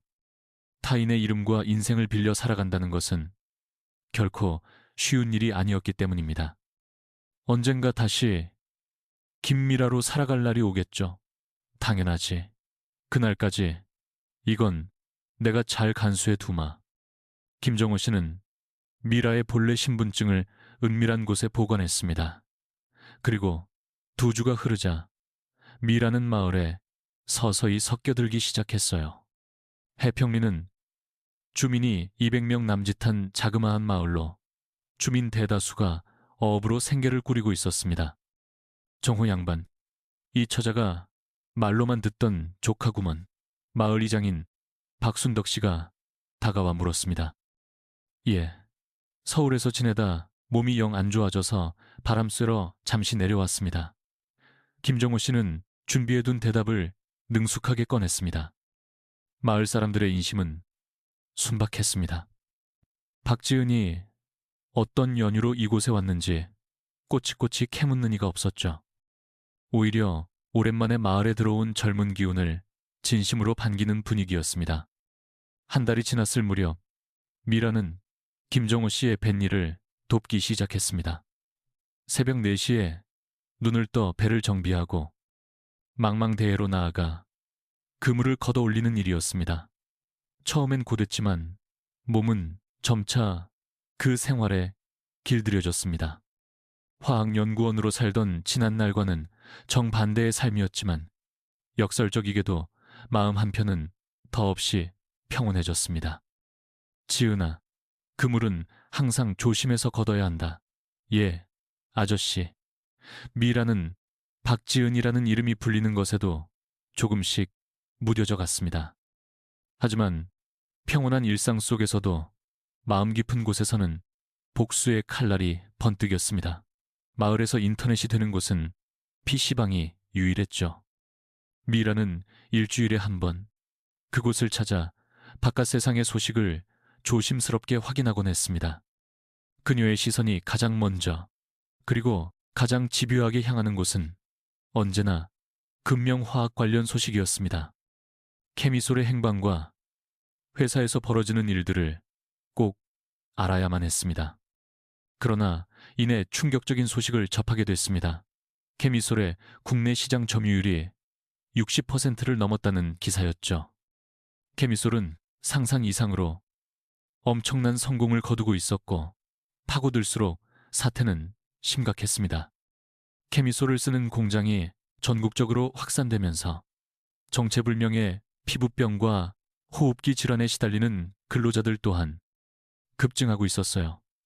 안산 전자부품 공장, 집단 피부염 발병, 평택 반도체 공장, 호흡기 질환자 속출, 인천 정밀부품 공장, 알레르기 질환 급증. 미라는 숨이 턱 막혀왔습니다. 그녀가 필사적으로 막으려던 비극이 현실이 되고 있었던 겁니다. 미라는 즉시 인터넷으로 피해자 가족을 수소문했습니다. 케미솔로 인해 고통받는 근로자들의 가족들이 만든 온라인 커뮤니티가 있었고 절박한 정보들이 오가고 있었죠. 남편이 공장에서 새 세정제를 쓴 뒤로 기침이 탐질 않아요. 아버지 손목에 발진이 났는데 병원에서도 원인을 모른다네요. 혹시 케미솔이라는 제품이 문제인 걸까요? 다른 공장들도 상황은 마찬가지래요. 미라는 익명으로 그들에게 조심스럽게 다가가기 시작했습니다. 케미솔 성분에 대한 정보가 필요하시다면 이 자료를 한번 확인해 보세요. 미라는 자신이 4년 전 작성했던 실험 데이터를 정리하여 피해자 가족들에게 조용히 건넸습니다. 물론 자신의 정체는 철저히 숨긴 채였죠. 이 세정제에는 벤젠, 톨루엔 등 유해 성분이 다량 들어 있습니다. 병원에 가시면 화학물질 노출 가능성을 꼭 말씀하세요. 미라의 전문적인 조언은 피해자들에게 큰 힘이 되어 주었습니다. 1년이 흐르자 미라는 좀 더 과감하게 움직이기 시작했습니다. 흩어져 있던 케미솔 피해자 가족들을 한데 모으는 역할을 자처했죠. 케미솔 피해자 연대라는 온라인 카페를 개설해 정보를 나누고 집단 소송을 준비할 수 있도록 도왔습니다. 물론 미라는 여전히 베일에 가려져 있었어요. 정의의 화학자라는 필명으로만 활동할 뿐이었습니다. 정의의 화학자님 덕에 저희가 힘을 합칠 수 있었어요. 전문 지식이 정말 큰 도움이 됩니다. 진짜 전문가신가 봐요. 마을에서 지낸 지 2년째 되던 해, 미라는 더 큰 계획을 세우기 시작했습니다. 그저 피해자들을 돕는 것만으론 부족했습니다. 금명화학의 추악한 만행을 뿌리 뽑아야만 했습니다. 아저씨, 저 서울에 잠시 다녀와야겠어요. 뭐? 거긴 위험하잖아. 결정적인 증거를 더 찾아야 해요. 이대로는 저들을 무너뜨릴 수 없어요. 김정호 씨는 걱정이 앞섰지만 미라의 단호한 의지를 꺾지는 못했습니다. 조심해서 다녀오너라. 절대로 정체를 들켜선 안 된다. 미라는 박지은이란 신분으로 서울에 잠입해 금명화학의 주변을 맴돌았습니다. 직원들의 동태를 살피고 케미솔, 관련 최신 정보를 모으기 시작했죠. 특히 자신의 후임으로 입사한 연구원들과 접촉해 내부 사정을 떠보기 시작했습니다. 요즘 회사 분위기는 좀 어떤가요? 글쎄요, 케미솔 덕에 실적은 좋은데 어째서 자꾸 작업자들이 아프다는 얘기가 들리는지 모르겠어요. 혹시 안전성 검사는 확실히 한 건가요? 그건 저희가 알 수 없죠. 전부 윗선에서 알아서 처리하는 일이라서요. 3년째 되던 해, 미라는 경악할 만한 사실을 저는 알아냈습니다. 금명화학 내부에도 케미솔의 위험성을 인지하고 있는 직원들이 존재한다는 사실을요. 그 중에서도 품질관리팀의 최윤정 주임은 미라와 같은 깊은 고뇌에 빠져 있었죠. 이 제품 정말 안전한 걸까요? 최 주임은 익명의 게시판에 그렇게 심정을 토로했고 미라는 신중하게 그녀에게 접근했습니다. 혹시 케미솔에 대해 의문이 있으시다면 제가 도울 수 있을지도 모릅니다. 그렇게 4년이란 시간이 흐르며 미라는 거대한 연대 조직을 구축했습니다. 케미솔 피해자, 가족들과 내부 고발을 결심한 직원들, 그리고 이 사태에 주목하는 시민단체 활동가들까지 말이죠. 이제 거의 다 됐어. 미라는 스스로 모아온 증거들을 정리하기 시작했습니다. 지난 4년간 축적된 자료들은 금명화학을 심판대에 올리기에 충분했죠. 하지만 단 한 가지 아쉬운 부분이 있었습니다. 모든 것을 뒤엎을 결정적인 물증이 부족했던 겁니다. 지난 4년간의 숨막히는 은둔 생활 동안 미라를 가장 괴롭혔던 것은 어머니를 향한 사무치는 그리움이었습니다. 멀리서나마 어머니가 무사하신지 확인하고 싶었지만 너무 위험했기에 가까이 다가갈 수 없었습니다. 간혹 인터넷으로 어머니의 근황을 찾아보았으나 이렇다 할 소식을 얻기는 하늘의 별 따기였습니다. 엄마, 아주 조금만 더 기다려주세요. 제가 곧 돌아갈게요. 미라는 짙푸른 바다를 보며 굳게 맹세했습니다. 이제 마지막 한 걸음만 남았어. 하지만 미라는 알지 못했습니다. 곧 어머니와 운명 같은 재회를 하게 될 것이라는 사실을요. 그것도 가장 상상하지 못했던 방식으로 말입니다. 기나긴 4년의 준비가 마침내 끝을 향해 가고 있었습니다. 이제야말로 진정한 복수가 시작될 시간이 온 것입니다. 용산의 아파트 거실, 모녀는 여전히 서로를 응시하고 있었습니다. 꼬박 4년이라는 공백이 한순간에 허물어졌지만 동시에 감당해야 할 현실의 무게가 산더미처럼 쌓여 있었기 때문입니다. 엄마, 정말 미안해요. 그 4년이란 시간 동안 엄마를 혼자 아프게 만들어서. 미라의 두 눈에서 다시금 눈물이 쏟아졌습니다. 아니다, 미라야. 네가 이렇게 살아있는 것만으로도 엄마는 감사하단다. 그런데 대체 그 4년 동안 어디서 뭘 하고 지낸 거니? 수연 역시 이 모든 상황을 온전히 받아들이지 못한 채였습니다. 엄마, 제가 처음부터 전부 설명해 드릴게요. 미라는 지난 4년간 겪었던 모든 일들을 어머니에게 털어놓기 시작했습니다. 금명화학에서 발견한 진실, 회사의 추악한 은폐 시도, 그리고 그 바다에서 있었던 끔찍한 암살 기도까지 전부 말입니다. 그래서 4년 동안 박지은이라는 가명으로 숨어 살며 증거를 모아왔어요. 수연은 딸의 이야기를 듣는 내내 떨리는 손을 감추지 못했습니다. 그 어린 나이에 홀로 그 모든 고통을 감내했을 딸이 대견하면서도 가슴이 미어졌습니다. 그렇게 위험천만한 일을 혼자서 다 엄마를 지켜야 했으니까요. 제가 살아있다는 게 알려지면 엄마마저 위험해질 것 같아서요. 미라야, 사실 엄마도 너에게 할 말이 있단다. 수연이 조심스럽게 말문을 열었습니다. 뭔데요, 엄마? 엄마가 지금 최철수 사장 집에서 가사도우미로 일하고 있단다. 그 순간 미라의 얼굴이 하얗게 질렸습니다. 네? 최철수, 그 사람이 금명화학 사장이잖아요. 그래, 작년에 청소업체 쪽에서 새로 연결해준 집인데 나중에 알고 보니 그 사람이었어. 수연조차 이 기막힌 우연이 믿기지 않는다는 듯 말했습니다. 정말 우연이었지. 청소업체에선 그냥 용산의 새 고객이라고만 해서 갔는데 나중에 우연히 명함을 보고서야 금명화학 사장이란 걸 알게 됐단다. 미라는 이 믿기지 않는 상황을 애써 이해하려 했습니다. 그럼 그 사람은 엄마가 제 엄마인 줄 모르는 거고요? 아마도 그런 것 같구나.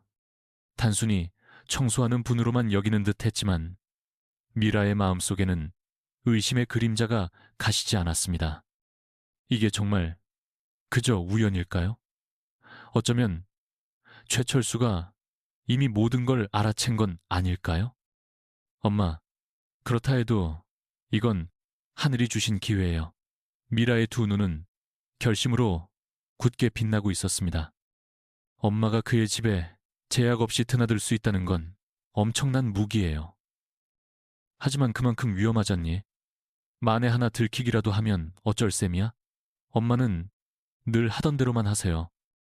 저는 엄마를 통해 필요한 정보를 얻을 거고요. 수연은 깊은 갈등에 휩싸였습니다. 딸의 복수를 돕고 싶은 마음과 동시에 또다시 딸을 위험에 빠뜨릴 수 없다는 두려움 사이에서요. 미라야, 엄마가 같이 할게. 수연의 음성에는 흔들림 없는 결의가 담겨 있었습니다. 꼬박 4년을 내 딸이 죽은 줄로만 알고 살았어. 그런데 그들이 널 해치려 했다니. 이 엄마가 어떻게 가만히 있겠니? 이제 너 혼자 위험한 일에 뛰어드는 건 그만하렴. 이번만큼은 이 엄마가 널 도울 거다. 미라는 어머니의 진심을 고스란히 느낄 수 있었습니다. 4년이라는 긴 시간 동안 자신을 그리워한 어머니의 애틋한 사랑과 어떻게든 딸을 지키려는 뜨거운 모성애를 말입니다. 그럼 이렇게 하시죠, 엄마. 미라는 구체적인 계획을 털어놓기 시작했습니다. 엄마는 평소와 다름없이 청소하시는 거예요. 대신 최철수의 일거수일투족, 동선 하나하나를 세밀하게 관찰해 주세요. 무엇을 눈여겨봐야 하니, 집에 누가 드나드는지, 어떤 내용의 통화를 하는지, 중요한 서류는 어디에 두는지, 그런 사소한 것들 전부요. 수연은 말없이 고개를 끄덕였습니다. 그리고 기회가 된다면 최철수의 서재를 유심히 살펴봐 주세요. 다음 날 수연은 비장한 각오로 최철수의 집으로 향했습니다. 이제 그녀는 더 이상 평범한 청소부가 아니었습니다. 딸의 복수를 돕는 비밀 첩보원이었죠. 사장님, 오늘 청소하러 왔습니다. 아, 수연 씨, 어서 와요. 늘 고생이 많네요. 최철수는 언제나처럼 상냥하게 인사를 건넸습니다. 하지만 수연의 눈에 비친 그는 이전과 완전히 달랐습니다. 자신의 딸을 해치려 했던 악마의 얼굴, 바로 그것이었습니다. 수연은 묵묵히 청소를 하며 최철수의 모든 움직임을 주시했습니다. 청소를 하던 중 수연은 최철수가 심각한 통화를 하는 것을 엿듣게 되었습니다. 케미솔 관련 소송건이 계속 늘고 있다면서요. 그거 어떻게 처리되고 있나? 수연은 숨을 죽이고 귀를 기울였습니다. 피해자들이 연대해서 집단 소송을 준비 중이라고 합니다. 그건 절대 안 될 말이지. 무슨 수를 써서든 막아. 언론에 새어나가기 전에 최대한 조용히 처리해. 자금이 얼마가 들어가든 상관없으니까. 수연의 심장이 세차게 뛰기 시작했습니다. 결정적인 정보를 얻은 것이었죠. 그리고 며칠 뒤 최철수가 외출한 틈을 타 수연은 조심스럽게 그의 서재로 발을 들였습니다. 책상 옆에는 약 1미터 높이의 검은색 서류, 캐비닛이 놓여 있었습니다. 총 4개의 서랍으로 이루어져 있었고 서랍마다 작은 자물쇠가 단단히 걸려 있었습니다.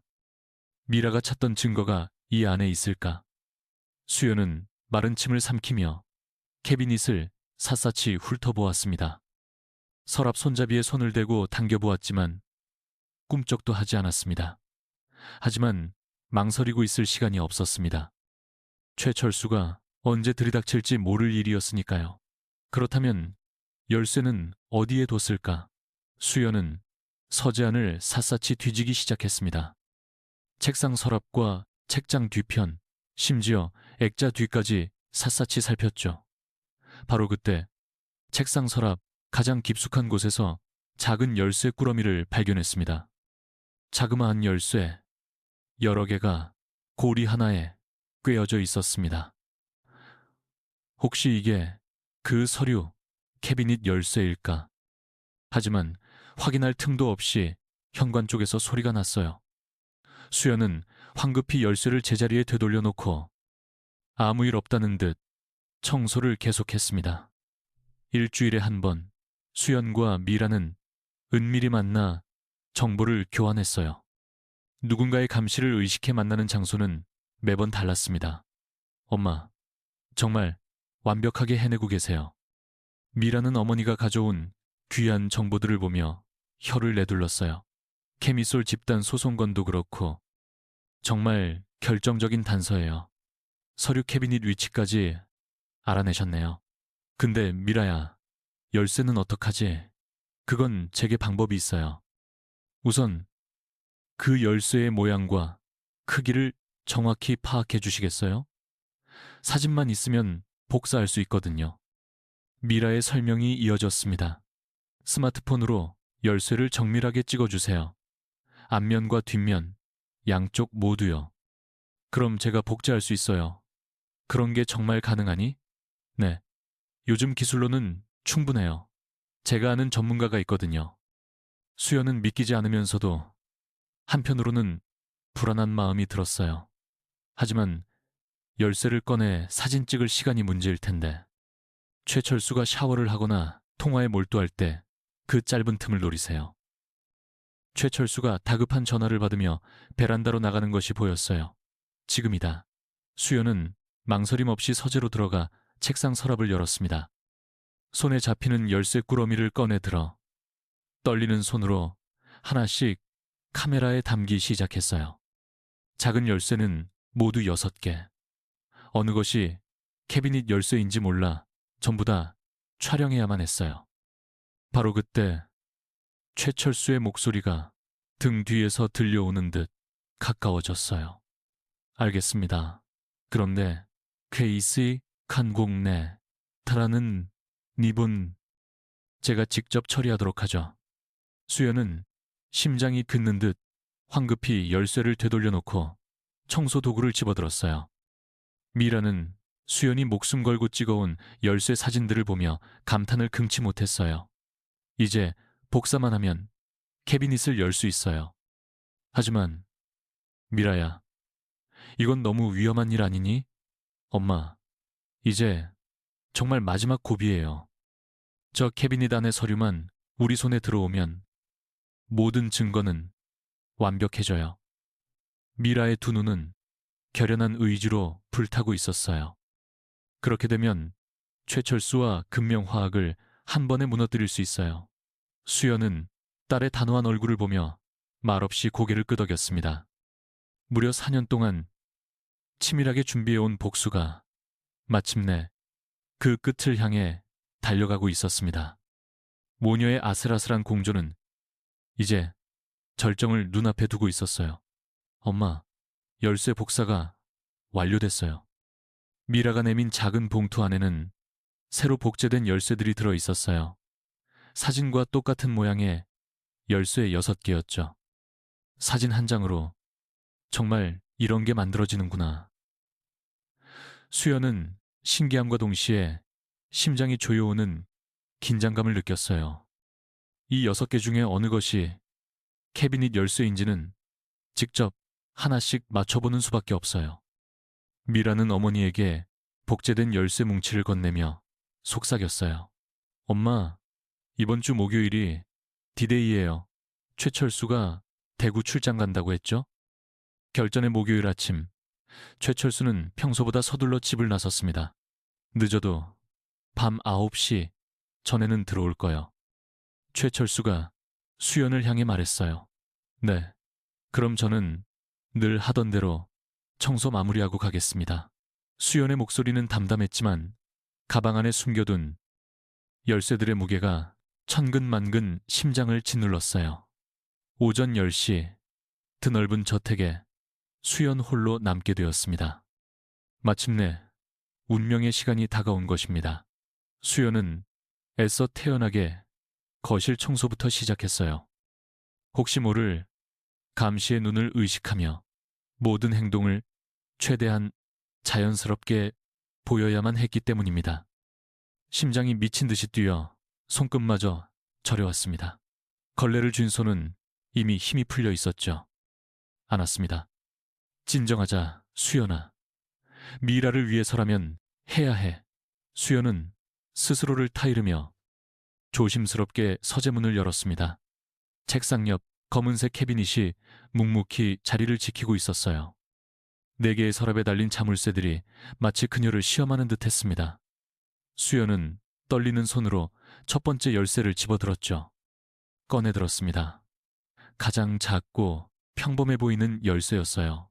첫 번째 서랍, 자물쇠에 조심스레 열쇠를 밀어넣어 보았지만 꼼짝도 하지 않았습니다. 이게 아닌가. 두 번째 서랍 역시 마찬가지였어요. 세 번째와 네 번째 서랍도 시도했지만 소용없었습니다. 다음, 열쇠를 써봐야겠군. 두 번째 열쇠는 모양이 좀 더 복잡했습니다. 첫 번째, 서랍에 넣고 돌리자 철컥 소리와 함께 자물쇠가 열렸습니다. 드디어 열었다. 수연은 숨을 죽이며 서랍을 열었습니다. 안에는 온갖 파일들이 가지런히 정리되어 있었습니다. 대부분 회계 자료라고 쓰인 파일들이었죠. 딱히 중요한 서류는 아닌 듯 보였습니다. 같은 열쇠로 두 번째 서랍을 열자 이번에는 분위기가 달랐습니다. 한눈에 봐도 중요해 보이는 파일들이 가득했습니다. 케미솔 개발 자료, 독성 실험 결과, 극비 피해자 대응책. 수연의 손이 다시 떨리기 시작했어요. 마침내 결정적인 증거를 찾아낸 것이었습니다. 그녀는 서둘러 휴대폰을 꺼내 서류를 한 장씩 찍기 시작했습니다. 미라가 신신당부한 대로 한 페이지도 놓치지 않고 찍었습니다. 세 번째 서랍에서는 더욱 경악할 만한 내용이 쏟아져 나왔습니다. 케미솔 피해자 명단, 집단 소송 대응책, 언론 통제 계획. 수연은 눈을 의심했어요. 파일을 넘기던 손이 멈칫했습니다. 케미솔로 인해 고통받은 사람들의 이름이 무려 300명이 넘게 적혀 있었거든요. 이렇게나 많은 사람들이. 그러나 감상에 젖어 있을 시간이 없었습니다. 수연은 묵묵히 서류들을 계속 찍었어요. 마지막 서랍을 여는 순간 수연은 숨을 헙 들이마셨습니다. 김미라 제거 작전 최고 기밀. 자신의 딸 이름이 적힌 파일이 눈앞에 있었던 겁니다. 파일을 펼치자 상상조차 할 수 없던 내용이 펼쳐졌습니다. 인천 앞바다 투신 자살 위장, 현장 조작 상세 계획, 사후 처리 및 증거 인멸 방안. 수연의 눈에서 뜨거운 눈물이 왈칵 쏟아졌습니다. 딸을 해치려던 계획이 이토록 상세한 문서로 남겨져 있다니. 파일 속에는 보안팀장 강민석이 작성한 보고서도 있었습니다. 김미라 제거 완료 보고, 작전 수행, 경과, 가짜 기자로 유인 후 방파제에서 기습, 바다 투신 현장 조작, 유서 및 소지품 위조 배치. 결과 자살로 완벽히 위장 성공, 언론 보도 차단. 수연은 주체할 수 없는 분노로 온몸을 떨었습니다. 이토록 잔혹한 계획으로 딸의 목숨을 빼앗으려 했다니. 그러나 이것이야말로 그들이 원했던 결정적 증거였습니다. 수연은 흐르는 눈물을 닦아내고 모든 서류를 사진으로 남겼습니다.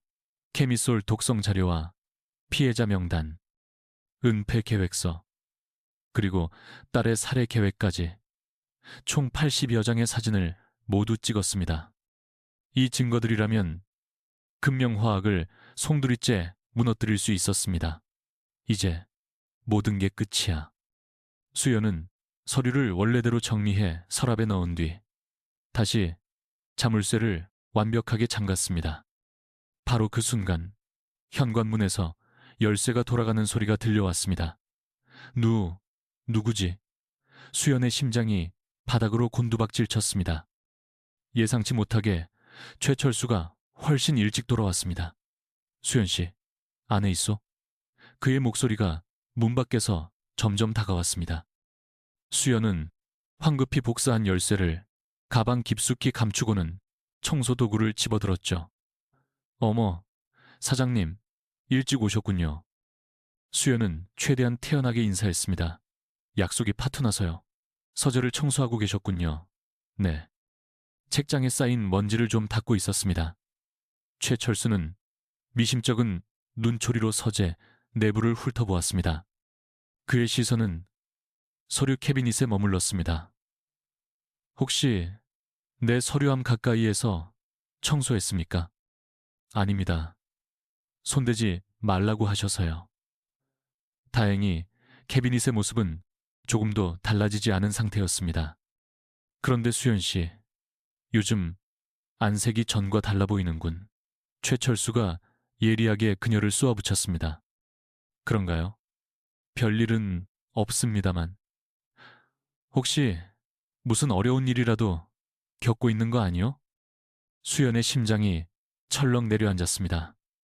최철수가 무언가 눈치챘다는 직감이 스쳤기 때문입니다. 아니에요. 근래 피로가 쌓여서 그런 모양입니다. 그렇다면 다행이지만 혹시 내 개인 물품들을 본 적은 없겠지? 네? 무슨 말씀이신지. 아니, 그냥 확인차 물어본 거요.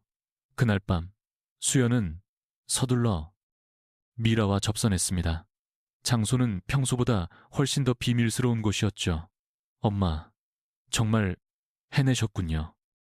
어머니가 목숨 걸고 찍어온 사진들을 보며 미라는 감격에 찼습니다. 이건 빼도 박도 못할 증거예요.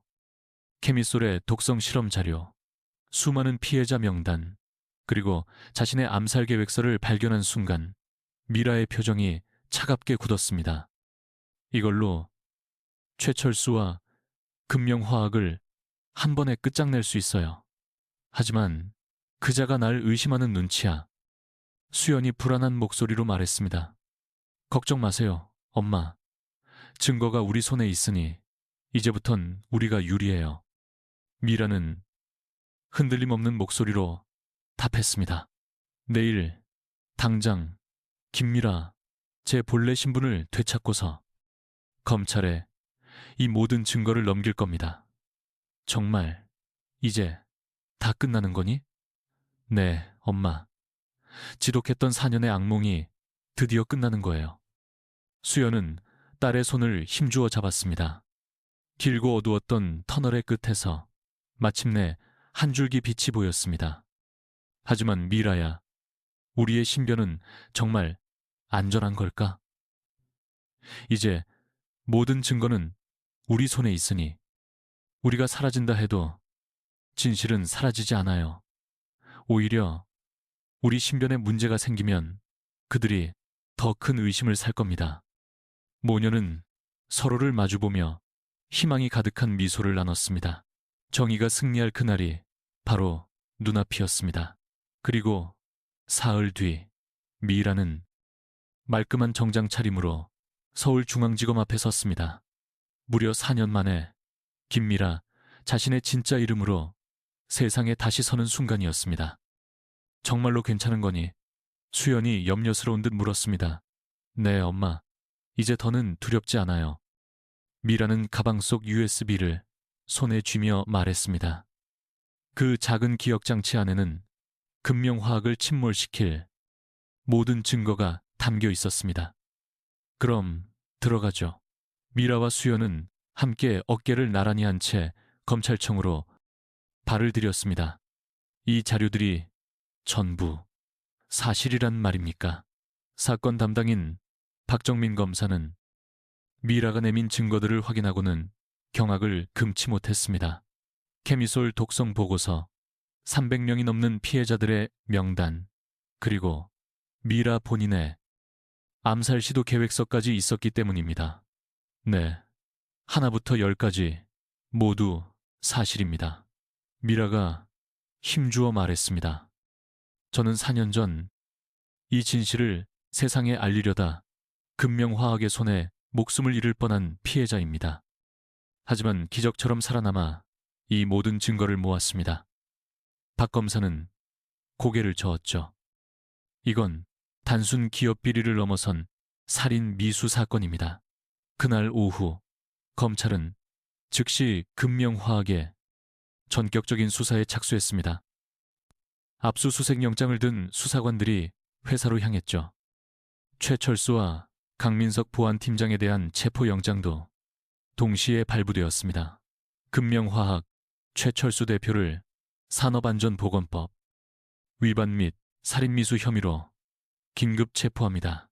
오후 3시경 최철수는 자택에서 수갑이 채워진 채 끌려 나왔습니다. 그날 저녁 뉴스는 온통 금명화학 사건으로 떠들썩했죠. 금명화학 케미솔 피해자 300명 이상 발생, 사망한 줄 알았던 내부 고발자 넷해 만에 나타나 충격적인 증언을 했습니다. 조직적 은폐와 암살 시도 정황까지 미라는 집에서 뉴스를 보며 만감이 교차했습니다. 넷해 동안 준비해온 일이 드디어 현실이 되고 있었기 때문이죠. 이튿날부터 미라에게 수많은 연락이 쏟아졌습니다. 모두 케미솔 피해자 가족들이었죠. 정의의 화학자님이 바로 김미라 씨였군요. 온라인에서 4해 동안 도움받던 피해자 가족들은 미라의 정체를 알게 되자 감격했습니다. 덕분에 저희가 포기하지 않을 수 있었어요. 이제 정말 희망이 보입니다. 미라는 그들의 감사 인사에 가슴이 벅차올랐습니다. 일주일 뒤 금명화학은 충격적인 발표를 했습니다. 케미솔, 극해, 미, 쿵규, 미, 피, 미,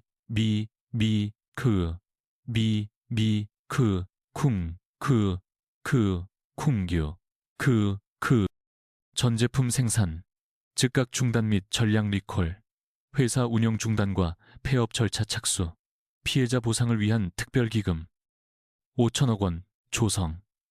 거대 기업 금명화학은 하루아침에 몰락했습니다. 주가는 95%나 폭락했고 임직원 전원이 해고되었습니다.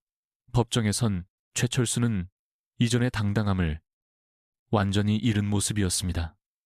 피고인은 300명이 넘는 시민의 건강을 해치고 이를 덮기 위해 내부 고발자를 해치려 시도했습니다. 판사의 엄중한 목소리가 법정 안에 울려 퍼졌어요. 징역 15년에 처한다. 방청석에선 피해자 가족들의 박수 소리가 터져 나왔습니다. 판결이 끝난 후 미라는 케미솔 피해자 가족들과 자리를 함께 했습니다. 정말 고맙습니다. 미라 씨, 50대로. 보이는 아주머니가 미라의 손을 잡고 말했어요. 저희 남편이 케미솔 때문에 폐암으로 고생했는데 이제야 제대로 치료받을 수 있게 됐습니다. 제 아버지도 간경화로 힘드셨는데 드디어 보상을 받을 수 있다니. 정말 미라는 그들의 이야기에 눈물을 흘렸어요. 자신의 희생이 헛되지 않았다는 것을 느낄 수 있었습니다. 한 달 후 미라는 중대한 결정을 내렸습니다. 엄마, 저 이제 새로운 일을 시작해보려고요. 무슨 일인데? 화학물질 안전을 감독하는 시민단체를 만들 거예요. 다시는 케미솔 같은 비극이 없도록요. 미라는 피해자 가족들과 뜻을 모아 화학 안전시민연대를 설립했습니다. 여름이 되자 미라와 수연은 인천 해평리를 찾았죠. 내태 전 미라를 구해준 김정우 아저씨를 뵙기 위해서였습니다. 아이고, 지은이가 아니라 미라였구나. 김정우 아저씨는 미라를 보며 무척 반가워했습니다. 아저씨, 덕분에 제가 살았습니다. 정말 감사합니다. 뭘 그런 걸로 다 잘 해결됐다니 다행이구나. 아저씨는 뉴스를 통해 미라의 소식을 다 알고 있었어요. 엄마, 거기 가도 될까요? 미라가 조심스럽게 입을 열었어요. 내태, 전 목숨을 잃을 뻔한 인천 월미도 방파제를 말하는 것이었죠. 괜찮을까? 네, 이젠 두렵지 않을 거예요. 수연은 딸의 손을 맞잡고 함께 그 방파제로 향했죠. 내태전, 바로 그곳. 애선 미라의 심정은 복잡미묘했죠. 죽음의 문턱까지 갔지만 새 삶이 시작된 곳이기도 했으니까요. 이곳에서 정말 두려웠을 텐데. 수연이 딸의 어깨를 감싸 안으며 말했죠. 그래도 포기하지 않았기에 오늘이 있는 거란다. 미라는 멀리 바다를 보며 숨을 깊게 들이마셨죠. 매서운 바닷바람이 뺨을 스쳐도 더는 두렵지 않았습니다. 그땐 정말 모든 게 절망이었죠. 차디찬 바닷물 속으로 가라앉아 죽는 줄로만 알았어요. 미라가 지난 날을 떠올리며 말했죠. 허나 돌이켜보면 바로 그 경험이 절 더욱 단단하게 만들어준 것 같아요. 내 딸 참으로 장하구나. 수연은 미라를 힘껏 껴안았죠. 내 태를 홀로 버텨온 것도 진실을 놓지 않은 것도 전부 자랑스럽단다. 앞으론 어찌 살 거니? 수연이 물었죠. 변함없이 사람들을 도울 생각이에요. 케미솔 피해자는 물론이고 다른 화학물질, 희생자들까지도요. 미라의 음성엔 굳은 확신이 서려 있었죠. 그리고 어머니와 함께 여느 사람들처럼 행복한 하루하루를 보내고 싶어요. 그래, 이제부터가 진짜 시작이지. 노을이 지며 바다가 황금빛으로 물들어가고 있었죠. 미라와 수연은 어깨를 나란히 한 채 그 풍경을 바라보았어요. 어머니, 이제 정말 다 끝났어요. 아니, 이제부터 시작이지. 내 태 동안의 악몽이 끝나고 정의가 승리했어. 300여 명의 피해자들이 치료의 길을 찾았고 유해한 화학물질의 위협에서 더 많은 이들을 지켜낼 수 있게 된 것이죠. 미라는 바다로부터 불어오는 바람을 맞으며 생각했죠. 때로는 가장 캄캄한 순간이야말로 새, 로운 빛을 위한 서막일 수 있다는 것을요. 모녀는 서로의 손을 잡고 방파제 위를 걸었죠. 두 사람 앞에는 찬란한 희망의 미래가 펼쳐지고 있었죠. 이제 더는 숨을 필요도 두려워할 까닭도 없었습니다. 진정한 자유였습니다. 바다에서 돌아온 딸의 이야기가 드디어 마침표를 찍은 겁니다. 어둠보다 진실이 강하고 절망보다 사랑이 위대하다는 것을 증명해낸 이야기였습니다. 오늘 들려드린 이야기 어떠셨나요? 이야기에 감동하셨다면 구독과 좋아요를 부탁드립니다. 그리고 지금 이 순간 어디에서 무엇을 하며 듣고 계시는지 댓글로 남겨주세요. 여러분의 사연도 무척 궁금하답니다. 여러분 가정에 온기 가득한 행복이 깃들길 바라면서 오늘도 함께 해주셔서 고맙습니다.